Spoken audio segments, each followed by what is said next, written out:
দেয়ালের গাত্র ভেদ করে এই যে দেখতে পাচ্ছেন সবুজের সমারোহ, আসলে এগুলো কিন্তু বড়সড় কোনো গাছের মধ্যে পড়ে না। এগুলো ছোট ছোট আগাছা দেয়ালের গাত্র ভেদ করে তারা বের হয় আর ঠিক এইভাবে ঝুলে থাকে। কি যে দারুণ লাগে দেখতে!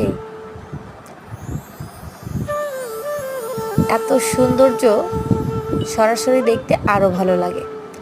একটা সতেজ অনুভূতি ছুঁয়ে যায় মনকে।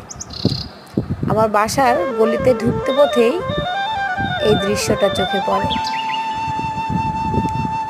এই দৃশ্যটাকে ক্যাপচার করলাম আর দূর থেকে দেখালাম আসলে এটা দেখতে কেমন লাগে। খুবই সুন্দর, মনটা ভালো হয়ে যায় দেখলে।